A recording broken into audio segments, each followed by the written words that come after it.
Before the Declaration of Independence, before the Articles of Confederation, before the colonies ever declared themselves a free people, there was an agreement, bold, united, and peaceful, that set the stage for American independence. Today on Voices of Life, we explore a forgotten turning point in our nation's story. The Articles of Association, also known as the Continental Association of 1774. Guiding us through this remarkable moment is our host, Pastor David, whose pastoral insight and historical clarity illuminate how faith, unity, and conviction shaped the earliest steps toward American liberty. Thank you for joining me today on Voices of Life, a ministry of the Church for Life. I'm Pastor David. As we honor 250 years of faith and freedom, we're taking time to rediscover the moments that prepared the way for America's independence, including the ones history often overlooks. And one of the most important is the Articles of Association. This wasn't a declaration of war, it wasn't a constitution, it wasn't even a call for independence. It was something quieter, but incredibly powerful. It was the first united action of all 13 colonies. On October 20th, 1774, the First Continental Congress adopted the Articles of Association as a peaceful response to what the colonies called the Intolerable Acts. This was not a rebellion, this was a resolve. The colonies believed that if Britain felt enough economic pressure, Parliament would be forced to change its policies without a single shot being fired. The Articles were essentially an economic boycott. The colonies agreed to 1. Stop importing British goods beginning December 1st, 1774.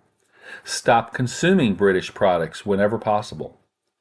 Stop exporting goods to Britain, Ireland, and the British West Indies if the Intolerable Acts weren't repealed by September 10, 1775. Discourage luxury and extravagance, including imported fashions. End participation in the slave trade, halting the importation of enslaved people after December 1, 1774.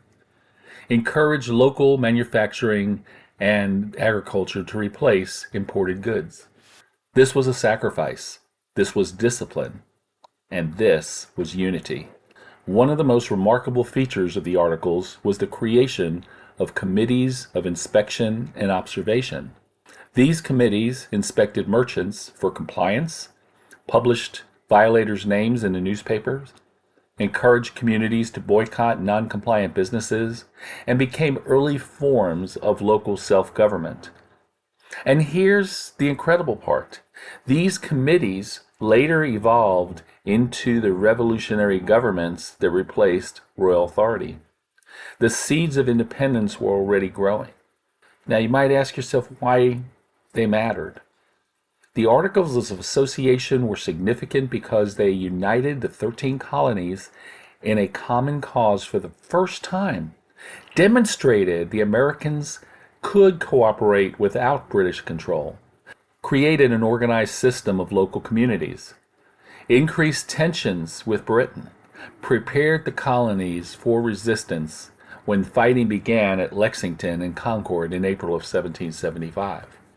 This was the quiet before the storm, but it was not passive, it was purposeful. Now, did that work? Well, economically, yes, it worked. British exports to the colonies dropped sharply. Merchants in Britain petitioned Parliament to repeal the coercive laws. But history moved quickly. Before the boycott could achieve its full political effect, the first shots of the revolution were fired. Still, the Articles had done their work. They had united the colonies, organized them, and prepared them for what was coming. It's easy to confuse the Articles of Association with the later Articles of Confederation, but they were very different. The Articles of Association from 1774 was an economic boycott. It was created by the First Continental Congress. It was a peaceful pressure and a temporary agreement. Now, the Articles of Confederation, which were adopted in 1777 and ratified in 1781, was America's first national constitution. It was done by the Second Continental Congress, government of the new United States, and in effect until the Constitution of 1789. One prepared the colonies for unity. The other governed that unity. So, what was the legacy? Well, as we celebrate 250 years of faith and freedom, the Articles of Association remind us that liberty often begins with cooperation, conviction, and courage. Before independence was declared, before a constitution was written, America's people were already choosing unity. And that unity, grounded in faith and guided by providence, helped shape the nation as we know it today. We have created the full narrative for the Articles of Association and will be presenting them for your listening pleasure. We, His Majesty's most loyal subjects, the delegates of the several colonies of New Hampshire, Massachusetts Bay, Rhode Island, and Providence Plantations, Connecticut, New York, New Jersey, Pennsylvania, the 3 lower counties of Newcastle, Kent and Sussex on Delaware, Maryland, Virginia, North Carolina, and South Carolina, deputed to represent them in a Continental Congress, held in the city of Philadelphia on the 5th day of September, 1774, avowing our allegiance to His Majesty, our affection and regard for our fellow subjects in Great Britain and elsewhere, affected with the deepest anxiety and most alarming apprehensions at those grievances and distresses with which His Majesty's American subjects are oppressed, and having taken under our most serious deliberation the state of the whole continent, find that the present unhappy situation of our affairs is occasioned by a ruinous system of colony administration adopted by the British ministry about the year 1763, evidently calculated for enslaving these colonies, and with them the British Empire, in prosecution of which system various acts of Parliament have been passed for raising a revenue in America, for depriving the American subjects, in many instances, of the constitutional trial by jury, exposing their lives to danger by directing a new and illegal trial beyond the seas, for crimes alleged to have been committed in America. And in prosecution of the same system, several late, cruel, and oppressive acts have been passed respecting the town of Boston and the Massachusetts Bay, and also an act for extending the province of Quebec so as to border on the western frontiers of these colonies, establishing an arbitrary government therein, and discouraging the settlement of British subjects in that wide extended country. Thus, by the influence of civil principles and ancient prejudices, to dispose the inhabitants to act with hostility against the free Protestant colonies, whenever a wicked ministry shall choose so to direct them. To obtain redress of these grievances, which threaten destruction to the lives, liberty, and property of His Majesty's subjects in North America. We are of opinion that a non-importation, non-consumption, and non-exportation agreement, faithfully adhered to, will prove the most speedy, effectual, and peaceable measure. To these ends, we do, for ourselves and the inhabitants of the several colonies whom we represent, firmly agree and associate under the sacred ties of virtue, honor, and love of our country, as follows.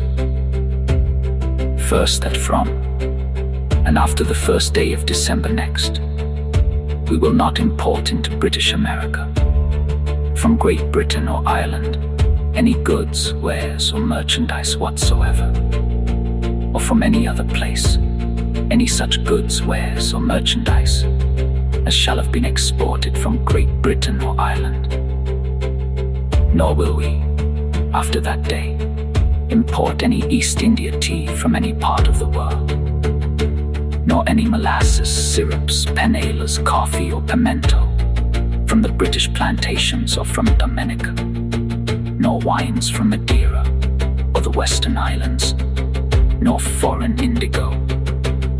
Second, we will neither import nor purchase any slave imported after the 1st day of December next, after which time we will wholly discontinue the slave trade, and will neither be concerned in it ourselves, nor will we hire our vessels, nor sell our commodities or manufactures to those who are concerned in it. Third is a non-consumption agreement, strictly adhered to, will be an effectual security for the observation of the non-importation. We, as above, solemnly agree and associate that from this day we will not purchase or use any tea imported on account of the East India Company, or any on which a duty hath been or shall be paid. And from and after the 1st day of March next, we will not purchase or use any East India tea whatever, nor will we, nor shall any person for or under us purchase or use any of those goods, wares, or merchandise we have agreed not to import, which we shall know, or have cause to suspect, were imported after the 1st day of December, except such as come under the rules and directions of the 10th article hereafter mentioned.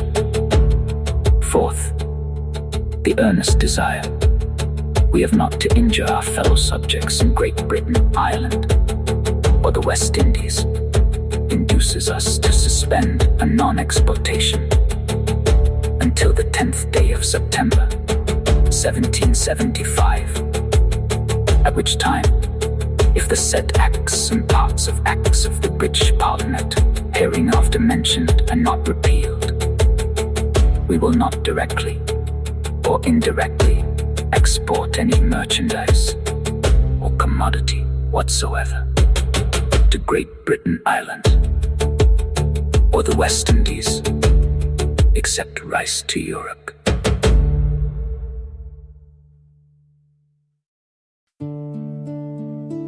Fifth, such as are merchants, and use the British and Irish trade, will give orders, as soon as possible, to their factors, agents, and correspondents in Great Britain and Ireland, not to ship any goods to them on any pretense whatsoever, as they cannot be received in America.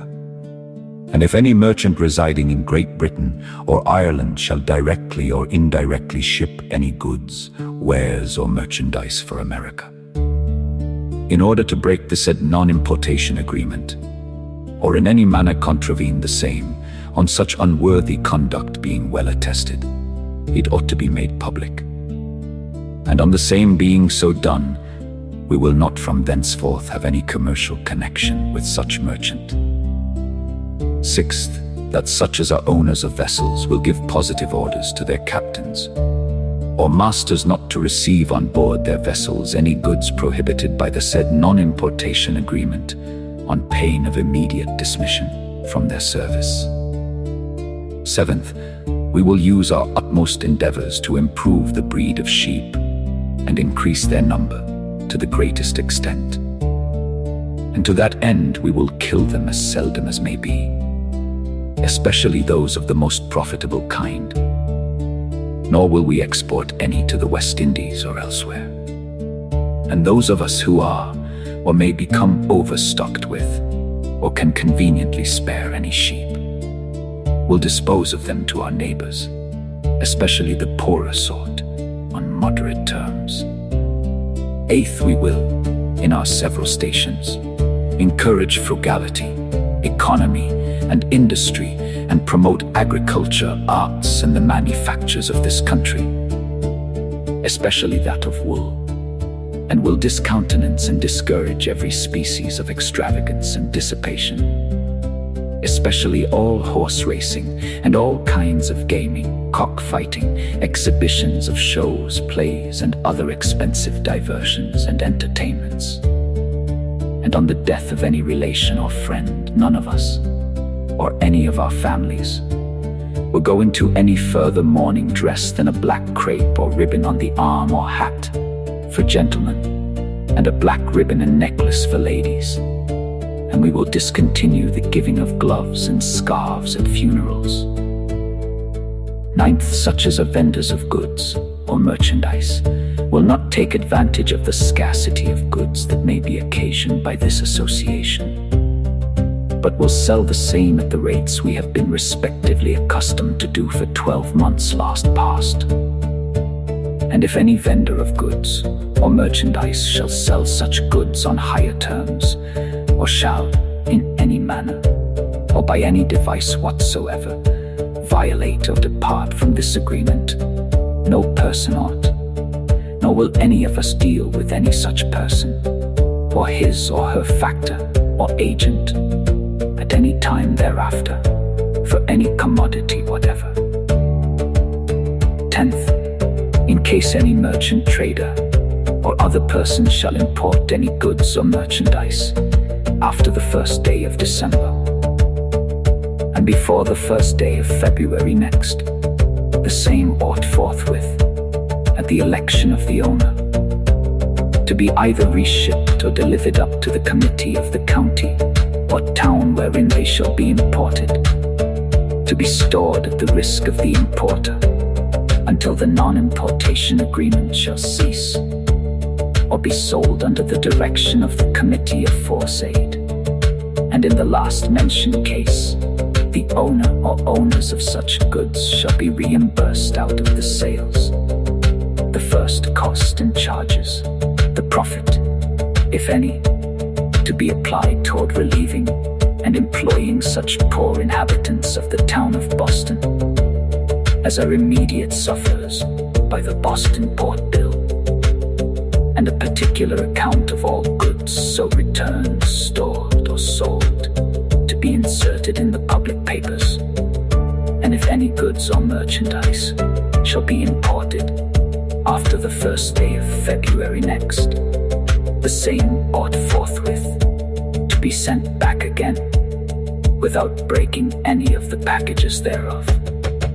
11th, that a committee be chosen in every county, city, and town by those who are qualified to vote for representatives in the legislature, whose business it shall be attentively to observe the conduct of all persons touching this association, and when it shall be made to appear to the satisfaction of a majority of any such committee, that any person within the limits of their appointment has violated this association, that such majority do forthwith cause the truth of the case to be published in the Gazette, to the end that all such foes to the rights of British America may be publicly known and universally condemned as the enemies of American liberty.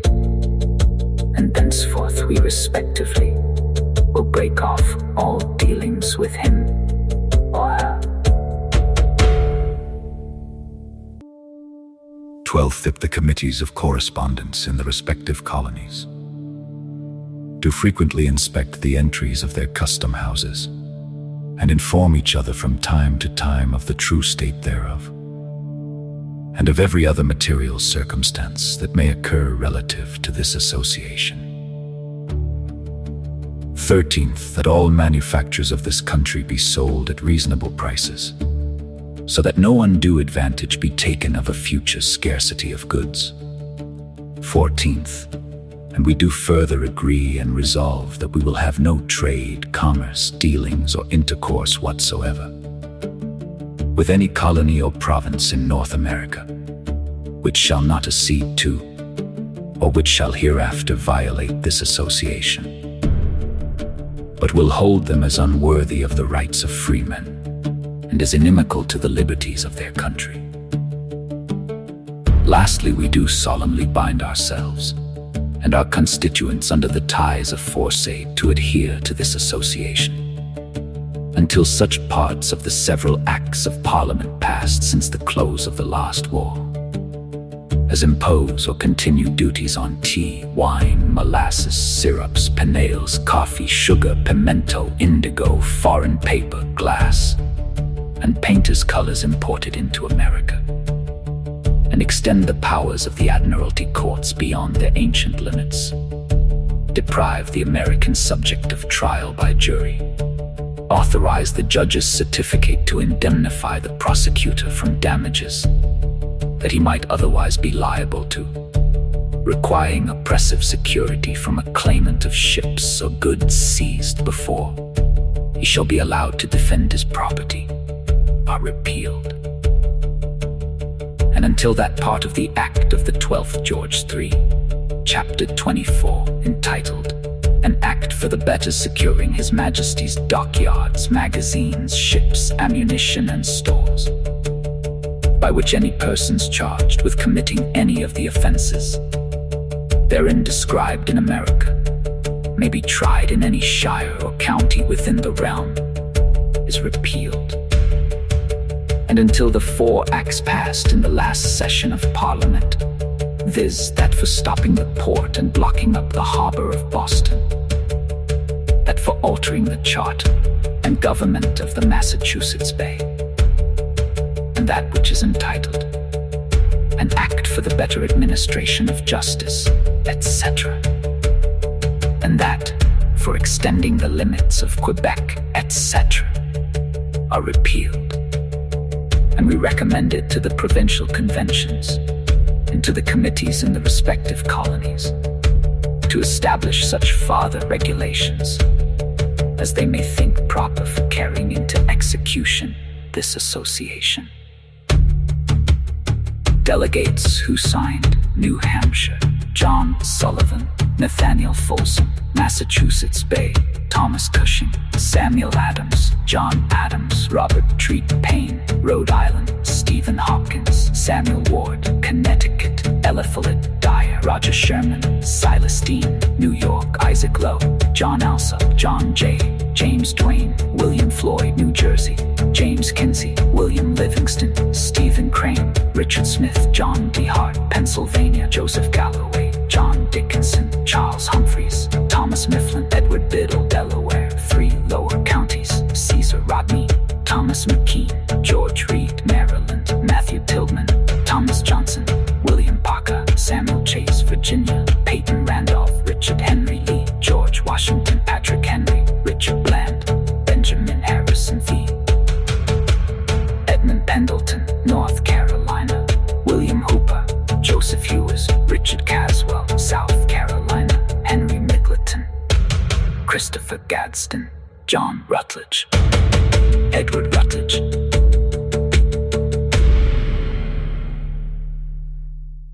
Thank you for joining me for this Voices of Life Did You Know special. May the story of the Articles of Association inspire us to stand together with the same courage and discipline and faith that guided our founders. Until next time, may God bless you, and may God bless the United States of America. And so, before the Declaration, before the Confederation, America's first united stand was not made with muskets, but with conviction. The Articles of Association were a promise, a pledge of unity, a peaceful declaration that liberty was worth sacrifice and worth standing for together. They showed the world that the 13 colonies could act as one, that courage could be organized, that faith could guide a people long before a nation was born. As we honor 250 years of faith and freedom, their story reminds us that the strength of America has always begun with ordinary people choosing unity, choosing principle, choosing hope. Thank you for joining us for this Voices of Life special episode. May the lessons of 1774 inspire us today. May unity guide us. May faith sustain us. And may God bless the United States of America.